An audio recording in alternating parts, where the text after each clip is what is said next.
Hare Krishna, muy buenos días. Namao Vishnupadaya Krishna Prestaya Bhutale Srimate Bhaktivedanta Swaminiti Namine Namaste Saraswate Deve Gauravani Pracharine Nirvisesa Sunyavadi Pasatya Deshatarine Jaya Sri Krishna Chaitanya Prabhu Nityananda Sri Advaita Galabdara Srivasadi Gaura Bhaktavrinda Hare Krishna, Krishna Krishna, Hare Hare, Hare Rama, Rama Rama, Hare Hare. Hare Krishna reiterado. Continuamos con las lecturas y reflexiones sobre textos de Bhagavad Gita, recordando que estamos en el capítulo número 9, que lleva por título El conocimiento trascendental, y que ese conocimiento trascendental se refiere a la actividad de servicio devocional puro hacia la suprema personalidad de Dios.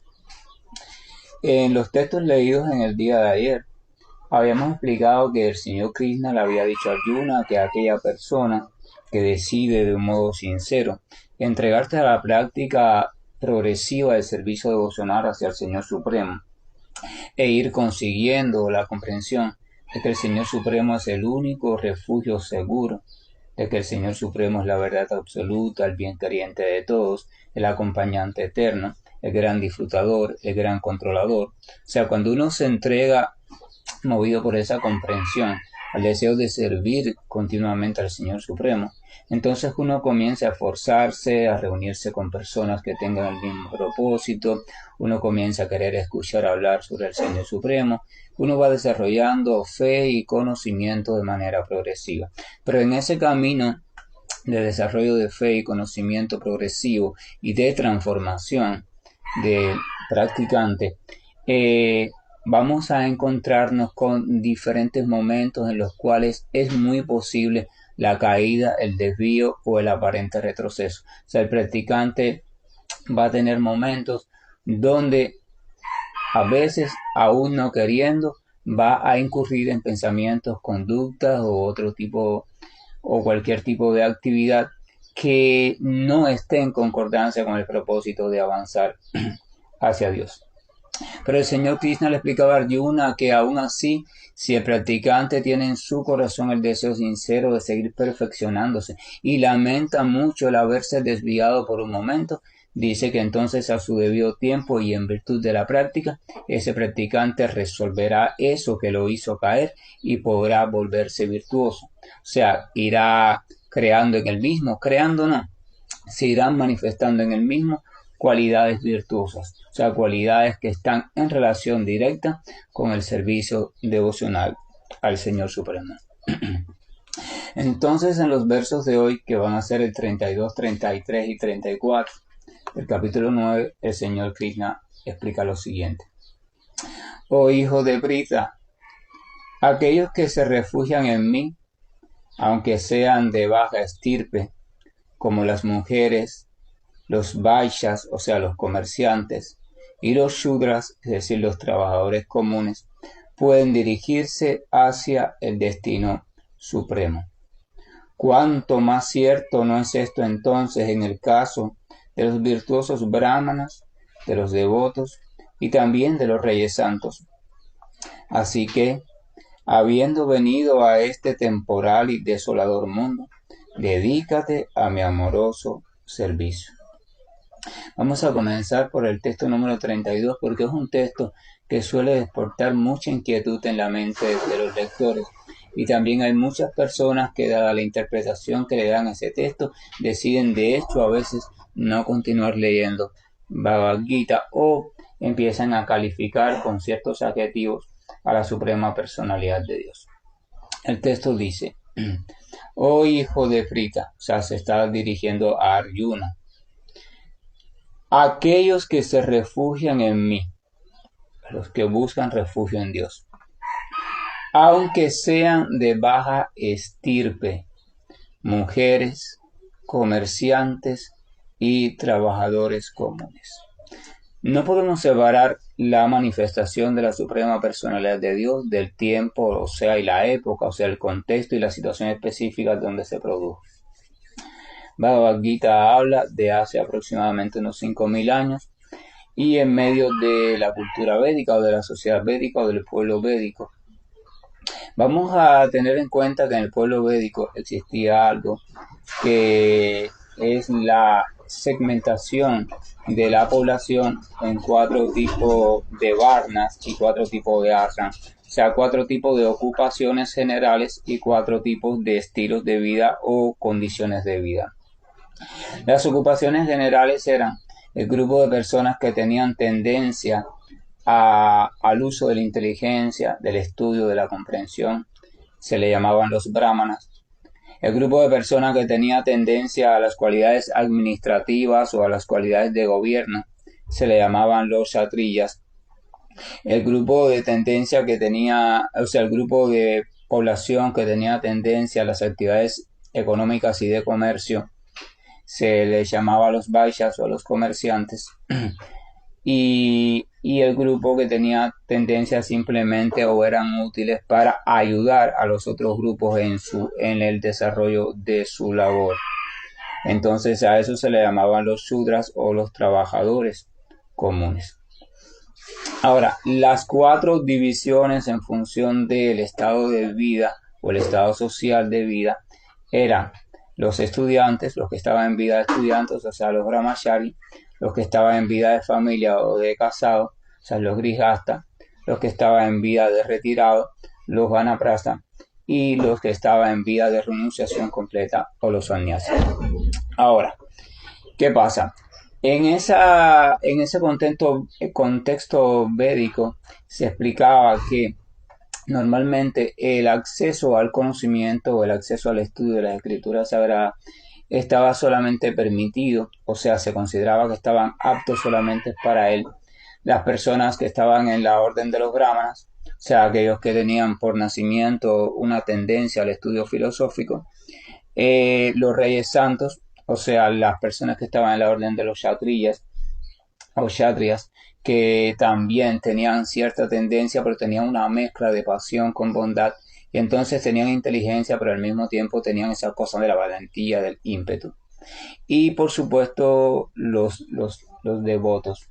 Entonces, por ejemplo, en el caso de la mujer, el comerciante y el trabajador común, se esperaba que la mujer, cuando se habla de la mujer, se habla de la esposa, o sea, se esperaba que el esposo, correctamente iluminado o instruido por el maestro espiritual, fuera capaz de instruir también correctamente a su esposa.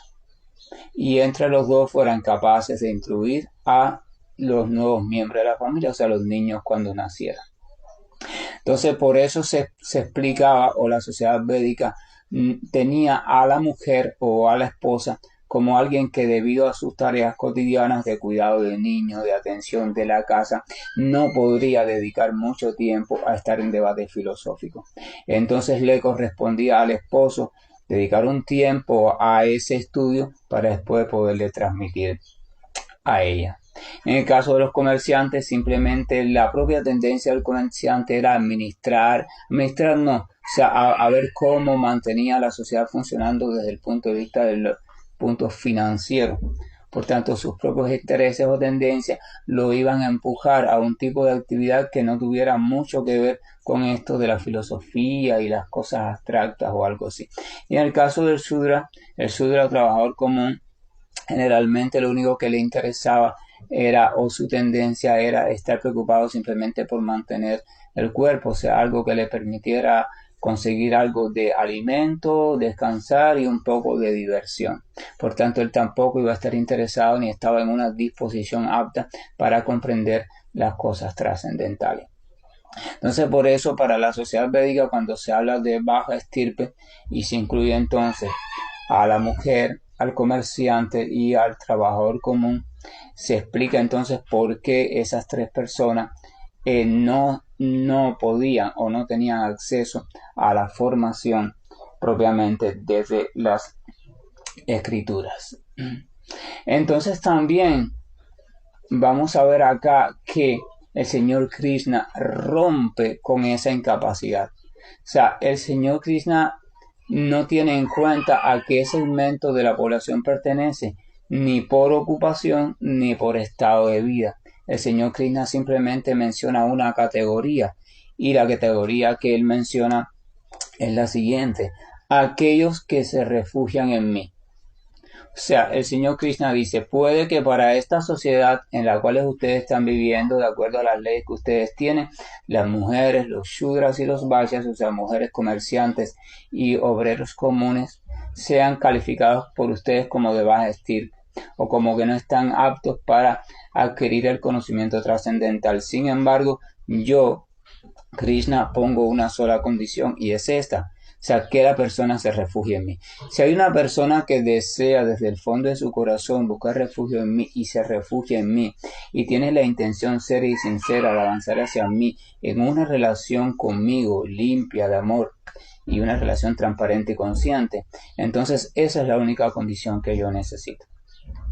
O sea, yo no voy a mirar condición de sexo, de género, de ocupación, de más inteligente, de menos inteligente, no. Simplemente la disposición sincera en el corazón de entregarse en mí y buscar refugio en mí. Entonces dice que ese tipo de personas, pertenezcan a la categoría social que pertenezca, pueden dirigirse hacia el destino supremo. Así es el final de ese verso 32. A veces vemos, incluso lo vemos cada vez más, que hay muchos círculos, tendencias, escuelas, caminos, senderos, tradiciones. Incluso en la India cada vez, la India de hoy la India está cada vez más lejos de la India clásica, aquella del pueblo védico. La India de hoy está completamente degradada, está completamente llena de muchas confusiones, tendencias, cosas así, y completamente, literalmente prostituida. O sea, se ha ido detrás de diferentes sueños o vislumbres materiales y un poco ha dejado que se contamine todo el legado espiritual. Alguien dijo una vez que la India antiguamente era el mejor lugar del mundo para la comprensión espiritual y avanzar espiritualmente, y actualmente se ha convertido quizás en el peor lugar del mundo para hacer eso.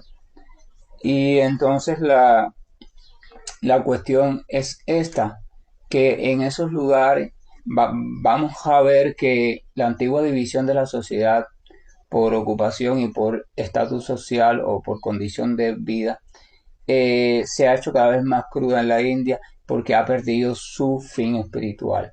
O sea, la finalidad espiritual de dividir antiguamente la sociedad en 4 grupos de ocupaciones y 4 grupos generales de estados de vida o estados sociales era simplemente situar a cada cual en su naturaleza. O sea, no, por ejemplo, en la actualidad, si usted simplemente quiere ser un sacerdote, usted simplemente tiene que ir al seminario, a la escuela de teología, a estudiar, aprender mucha filosofía, teología, los rituales, etcétera, etcétera, ser aprobado y usted se convierte en sacerdote, aunque usted no tenga vocación. Pero en la cultura védica no. En la cultura védica, los sabios védicos estudiaron, analizaron que el ser humano se puede situar dentro de 4 categorías o tendencias diferentes. Aquellos que tenían tendencia a la comprensión o a la inteligencia o al análisis, o sea, a la profundización en descubrir qué hay detrás de las cosas. O sea, esos eran los brahmanas o personas inteligentes. Aquellos que tenían tendencia a ser justos, aquellos que tenían tendencia a luchar contra la violencia, contra la injusticia, que tenían un carácter fuerte, entonces se podrían considerar dentro de los guerreros. Aquellos que tenían las tendencias de un poco, eran hábiles para mover la economía, el dinero, la banca, esas cosas, perfecto, ahí estaban entonces los comerciantes.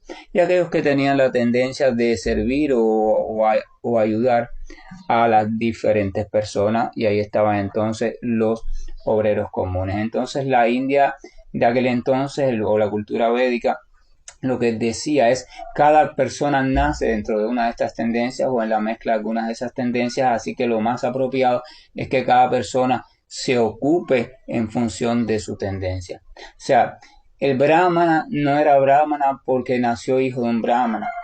O sea, si usted era hijo de un médico, no era que usted se tenía que convertir en médico, usted simplemente se convertía en médico si usted tenía cualidades para paramédico, mm, pero no era por nacimiento. Y entonces también desde el otro punto de vista, desde el punto de vista del estado social, la cultura védica se dio cuenta que el ser humano para evolucionar naturalmente hacia la espiritualidad necesitaba pasar por un proceso evolutivo, natural y progresivo, donde al principio tenía que ser armado del conocimiento y las herramientas necesarias: autocontrol, limpieza, austeridad, compasión, comprensión de lo trascendental, o sea, armado, para después entonces cuando creciera y se hiciera joven, pudiera entonces lidiar con todas las situaciones que le esperaban, tanto externas como internas en su cuerpo y en su propia mente, y pudiera entonces formarse, así lo decidía, una familia, pero formar una familia en la base del conocimiento, y fuera capaz de, en esa vida familiar, llevar los deberes familiares de una manera tal donde Dios o la espiritualidad fuera el centro. Después entonces, a su debido tiempo, ya sus hijos crecían, se quedaban a cargo de la familia, de la nueva familia, y esas personas ya un poco mayores empezaban a tratar de desocuparse de todo, toda responsabilidad, todo trabajo, y se quedaban viviendo con lo mínimo. Se dedicaban cada vez más a la espiritualidad hasta que llegaba un momento en que se sentían completamente entregadas a Dios, y entonces normalmente abandonaban la casa, se iban a peregrinar y se iban a meditar, a reflexionar en los templos hasta que la muerte llegara, para que la muerte los tomara completamente entregados al Señor. O sea, era un proceso evolutivo. Ahora, para cada uno de esos segmentos, estudiante, casado, retirado y renunciado, habían deberes diferentes. O sea, para el estudiante habían ciertos deberes con los cuales él tenía que cumplir. Para los casados, ciertos deberes. Para los retirados, ciertos deberes. Y los sannyasis también, ciertas cosas. Entonces, esos deberes estaban creados y constituidos de manera tal que desde la posición de etapa de vida en la que se encontraran, esas personas pudieran cumplir con sus responsabilidades, las responsabilidades adquiridas, ya sea de casado, de estudiante, de retirado, etcétera, etcétera, y al mismo tiempo avanzar espiritualmente desde esa posición de vida. Pero ese trasfondo se fue perdiendo, o sea, ese contenido espiritual se fue perdiendo, y la India se fue quedando solamente con la apariencia externa de lo que hoy conocemos como las castas, las diferencias entre castas. Entonces surgieron los grupos diferenciales: el brahmana, el kshatriya. No, yo soy un brahmana, yo soy un kshatriya, yo soy un vaishya, un comerciante. Y esos grupos empezaron a dividirse y empezaron a prescindir de la necesidad de vivir o trabajar en función de la suprema personalidad de Dios y en función del avance espiritual. Y eso trajo inevitablemente el desastre social que hoy por hoy hay en la India, la explotación excesiva incluso de la mujer, la explotación de los ancianos, a veces, muchas veces, el desprecio por los de clase baja. Es un desastre. O sea, cuando usted saca a Dios de su vida y usted se queda simplemente con la parte externa de una organización y le quita el corazón o el sentido de esa organización, entonces simplemente el resultado siempre va a ser un desastre. Lo más importante de este verso entonces es que el Señor Krishna está explicando que todos aquellos, cualquier tipo de persona, cualquier entidad viviente que simplemente busque refugio en Él, en sus pies, con sinceridad, entonces esa persona puede dirigirse hacia el destino supremo. O sea, esa intención de refugiarse en Dios, esa actitud sincera de refugiarse en Dios, los va a ir conduciendo hacia el destino supremo, porque entonces esa intención le va a hacer reunirse, buscar información, tratar de comprender, desarrollar buenas cualidades, etcétera, etcétera, hasta que vaya siendo purificada, o sea, despojar de todo aquello que la separa de Dios, y pueda entonces despertar al estado pleno de conciencia de Krishna. Entonces él le dice a Arjuna: si eso es cierto y si eso se cumple incluso para los que ustedes consideran que son de baja estirpe, entonces imagina tú qué voy a decir de los brahmanas, o sea, de las personas con cierta inteligencia, o de los reyes santos que siempre están pensando en mí, o de los devotos. O sea, también para ellos se va a cumplir también, por supuesto. Así que Krishna le da una conclusión aquí en el verso 33 a Arjuna.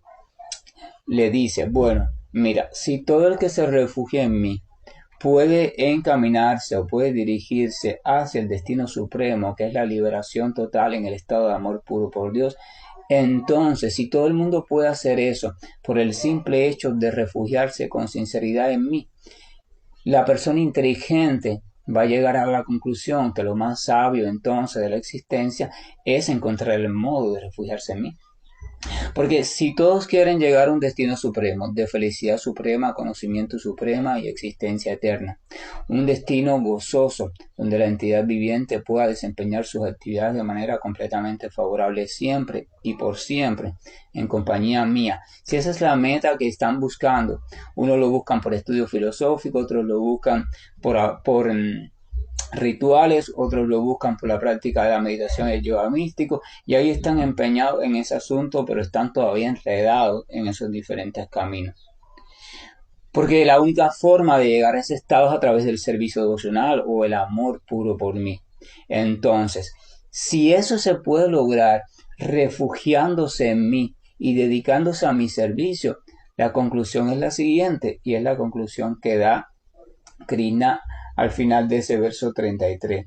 Le dice, así que, o sea, le dice a Arjuna, así que, habiendo venido a este temporal y desolador mundo, o sea, ya que estás aquí, Arjuna, mira, ya que estás aquí en este mundo, que es temporal, o sea, que no es eterno, que siempre está cambiando, que tuvo un principio y tendrá un fin, que es un mundo lleno de sucesos que se van trastornando uno tras otro. Dice, pero bueno, ya que estás metido en este gran problema, mira, mi consejo es este, y este es el mejor camino de todos, el que te voy a decir ahora. Dedícate a mi amoroso servicio.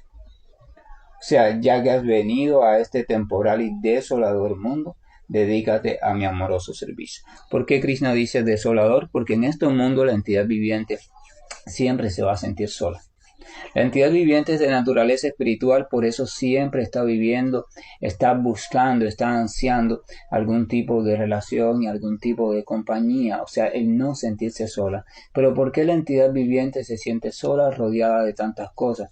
Porque todas las cosas que rodean a la entidad viviente en este mundo material son cosas materiales. Todo está hecho de energía material. Entonces la entidad viviente directamente no puede tener contacto directo con ninguna otra entidad viviente espiritual. O sea, todo el contacto que la entidad viviente tiene en este mundo material es a través del cuerpo material, así que es un contacto con intermediarios, no un contacto real, no un contacto completo.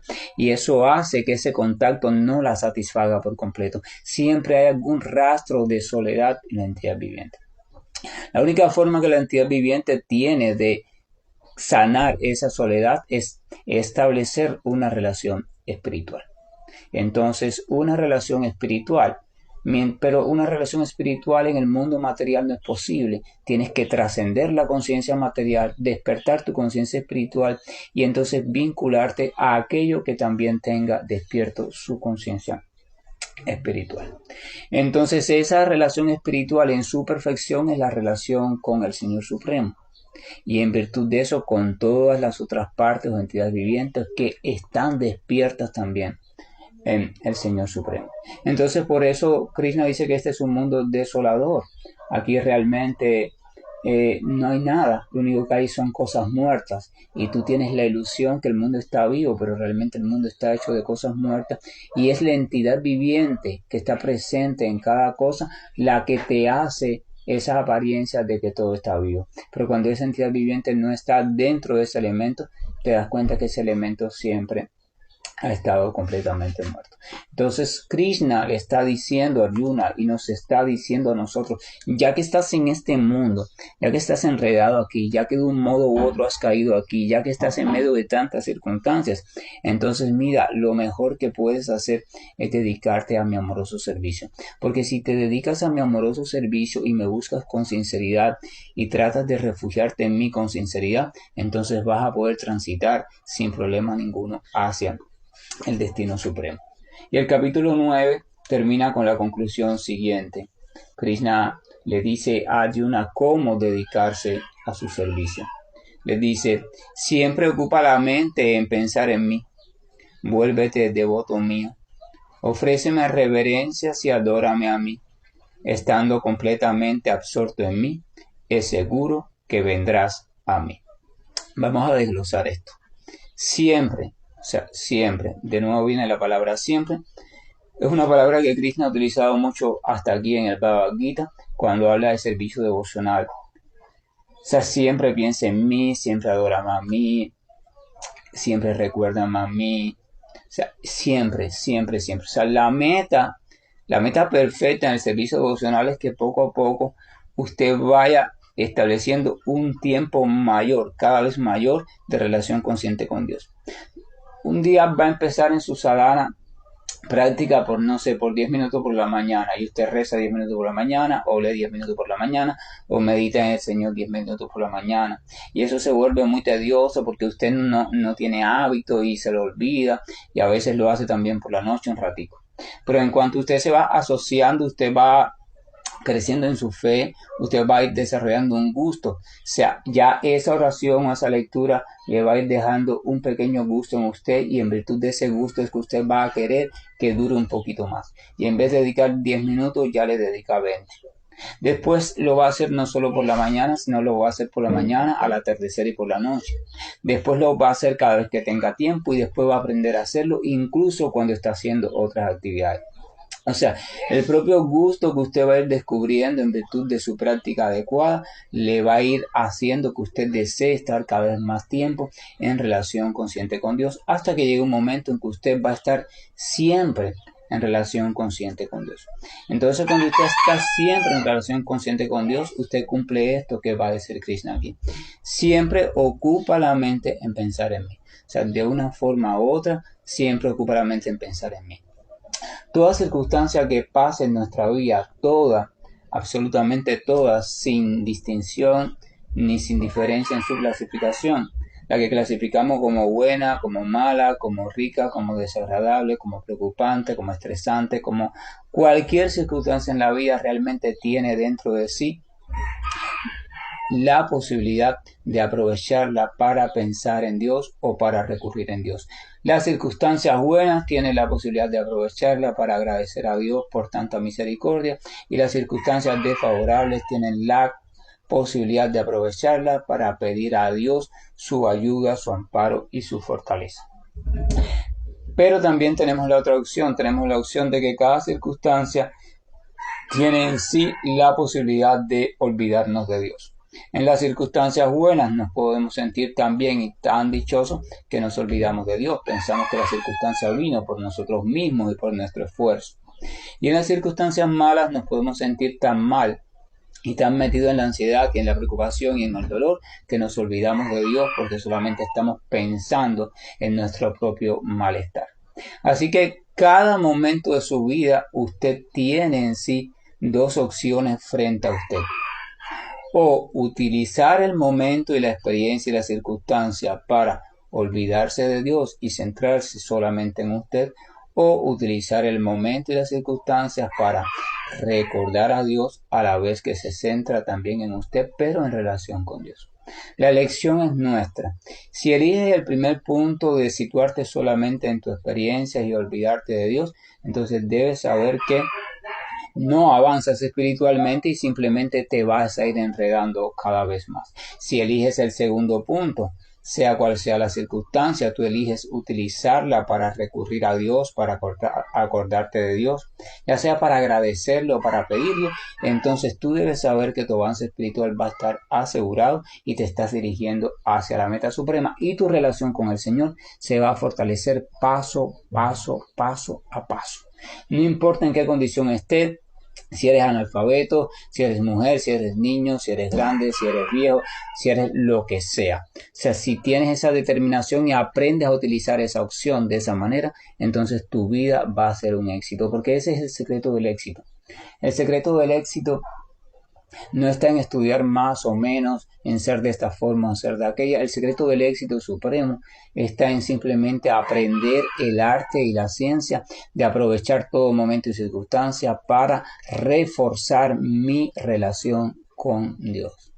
Reforzar mi relación con Dios como parte integral o porción de ese Señor Supremo. En la medida en que yo refuerce mi relación con Dios, entonces yo voy a poder combatir las mentiras de mi mente, las tristezas en las cuales mi mente me mete, la agonía, la ansiedad, el estrés, porque mi relación con Dios va a hacer que yo sustituya todo tipo de respuesta automática por una respuesta consciente, la respuesta de recurrir constantemente a Dios.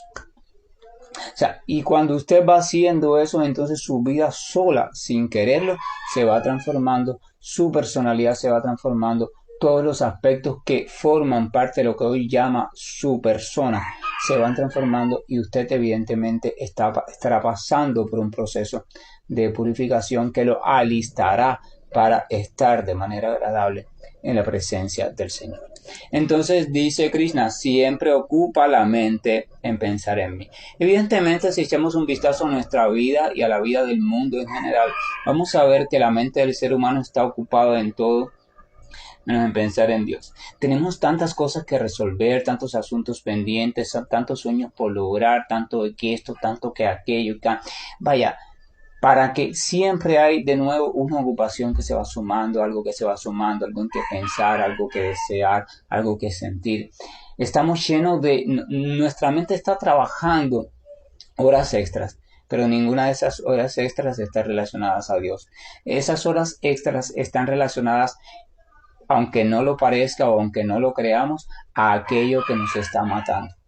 O sea, a aquello que nos está destruyendo poco a poco, a eso, en eso es lo que se está ocupando nuestra mente mayormente. Nuestra mente se está ocupando en las cosas que nos destruyen, porque nuestra mente ha olvidado cómo ocuparse en aquello que nos beneficia. O sea, es así, es muy extraño, pero nosotros tenemos la capacidad, porque somos parte de Dios, de en una medida ser también creadores. Nosotros somos creadores de nuestra propia experiencia. Todo lo que usted experimenta lo crea usted. No estoy hablando de la situación de afuera, estoy hablando de cómo usted la experimenta. O sea, su experiencia es suya. Cuando usted experimenta algo que está pasando en su vida, usted lo experimenta en su mente. Usted no lo experimenta afuera, usted lo experimenta dentro. Cuando usted se encuentra con una persona, usted no se encuentra con esa persona que está afuera, usted se encuentra dentro de su mente con esa persona, lo que significa para usted esa persona, los recuerdos que tiene esa persona, los sentimientos que esa persona ha despertado en usted. O sea, su experiencia es construida por usted constantemente. Entonces nosotros somos constructores constantes, nosotros somos creadores constantes, pero hace muchas vidas que olvidamos el conocimiento de cómo llevar a cabo esa creación de manera favorable. Nosotros estamos creando nuestra realidad externa e interna constantemente, pero lo estamos haciendo de modo automático. No lo estamos haciendo con conocimiento porque nos olvidamos de cómo hacer eso con conocimiento. Crear con conocimiento o hacer la construcción de nuestra realidad desde la sabiduría significa construir nuestra realidad de modo tal que cada segmento que construyamos sea para beneficio nuestro, o sea para avance nuestro y no para más enredo. Cuando usted hace una construcción, o un ingeniero o un diseñador diseña una nueva construcción, un nuevo diseño, casi siempre lo hace para resolver un problema. Es poco probable que alguien construya algo, vaya, a no ser que tenga una mente malvada, ¿no? Que alguien construya algo para empeorar un problema. La humanidad, cada vez que construye algo, trata en lo posible, una humanidad regulada y adecuada, trata de construirlo para un beneficio, para protegernos de la lluvia, de los terremotos, de las enfermedades, de esto, para que los cultivos sean mayores, o sea, para algún beneficio. Entonces, solamente un tonto se ocupa en un proceso constructivo que sea para su propio mal. Puede que se ocupe en algo que él quiera para el mal de otros. Perfecto, eso se puede comprender, pero para su propio mal casi nadie lo hace.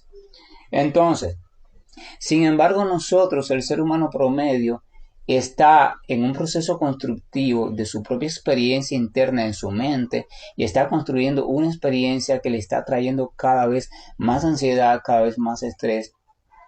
Entonces está literalmente creando su propio malestar o su propia tortura, porque lo estamos haciendo sin el conocimiento de la ciencia adecuada. No sabemos ni lo que es bueno ni lo que es malo para nosotros. Simplemente la creación de nuestra propia vida existencia y experiencia está ocurriendo, pero está ocurriendo, nosotros estamos dormidos. Se está ocurriendo ella como ella quiera ir ocurriendo. Entonces tenemos que volver a ser dueños de nuestro proceso creativo. Tenemos que volver a comprender que todo lo que experimentamos es una construcción nuestra y por tanto tenemos que volver a ser los dueños de esa construcción. Cuando volvamos a ser los dueños de esa construcción, entonces vamos a dirigirla en un camino tal que esa construcción nos dé bienestar y no nos dé malestar. La capacidad que tenemos de creadores de nuestra propia experiencia es una capacidad que está diseñada para que la empleemos en la obtención de nuestro bienestar, de experiencias buenas, favorables, que nos den placer, que nos den verdadera liberación y no experiencias que nos aten, que nos dan malestar, que nos dan sufrimiento, que nos deterioran como seres humanos. No, eso es una construcción estúpida, es una construcción ignorante. Entonces, en eso es importante reflexionar. Yo soy el constructor de mi propia experiencia, yo soy el constructor de mi propia vida. Yo puedo decidir cómo quiero existir, cómo quiero vivir. No puedo decidir en qué circunstancias, porque no siempre puedo elegir las circunstancias, pero puedo decidir cómo quiero vivir en medio de esas circunstancias. ¿Cómo?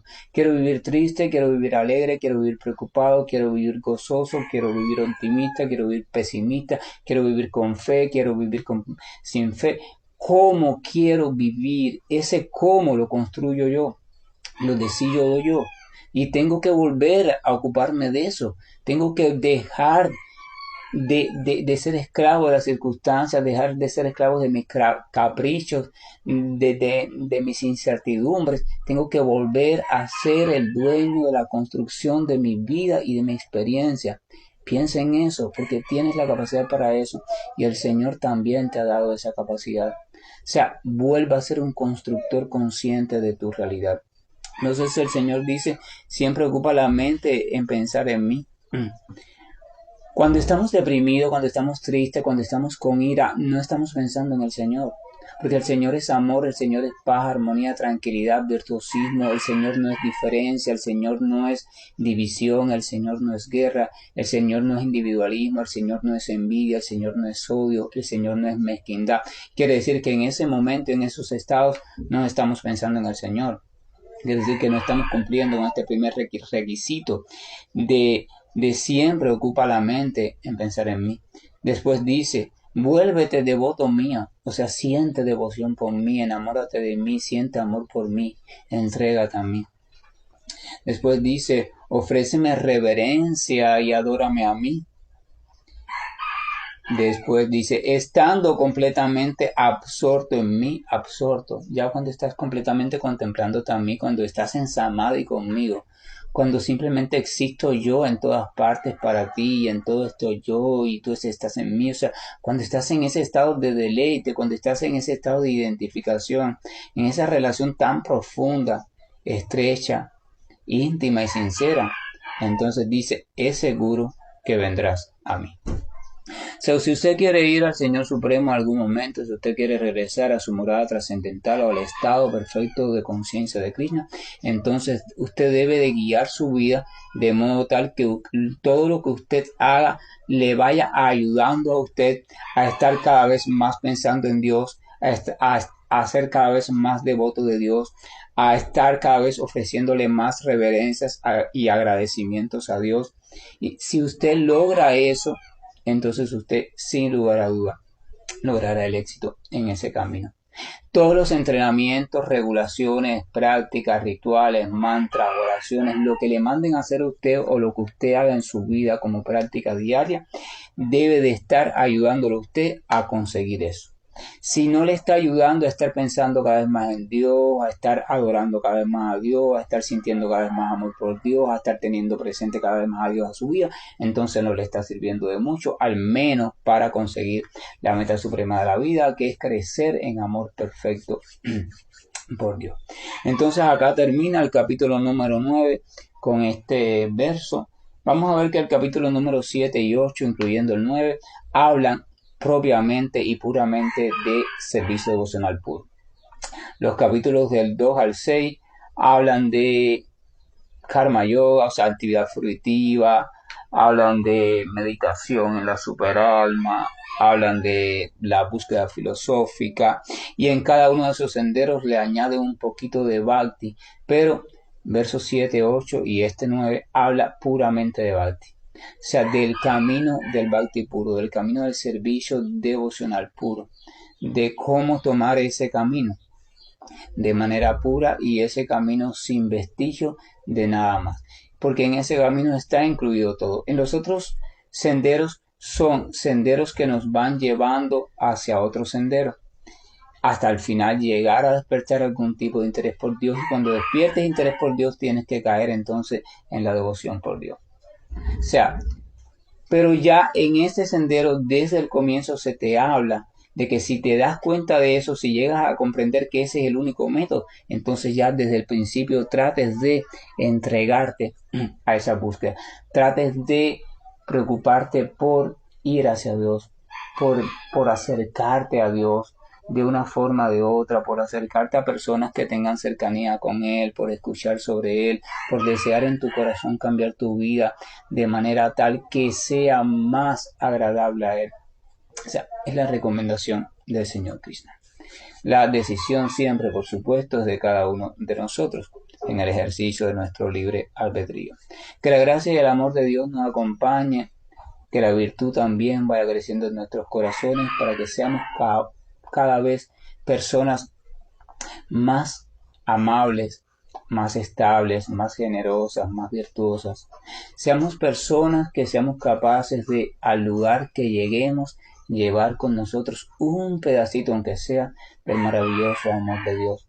Porque la única forma de hacer que esta tierra de verdad vuelva a ser una tierra de luz, paz, tranquilidad y amor es que al menos algunas personas sean capaces de allí donde estén representar un pedacito del amor por Dios, un pedacito de la misericordia de Dios, un pedacito de la compasión de Dios, un pedacito del conocimiento de Dios, pero sobre todo que sea un pedacito también de la entrega completa a Dios. Porque a menos que la humanidad vuelva a mirar con amor a Dios y a invitar a Dios a su vida y por tanto haga eso y lo convierta en su estilo de vida diario, a menos que eso suceda, no hay solución para el deterioro creciente y lamentable por el cual está transitando y seguirá transitando esta humanidad. Hare Krishna, buen día, y estoy finalizando esta llamada. Hare Krishna,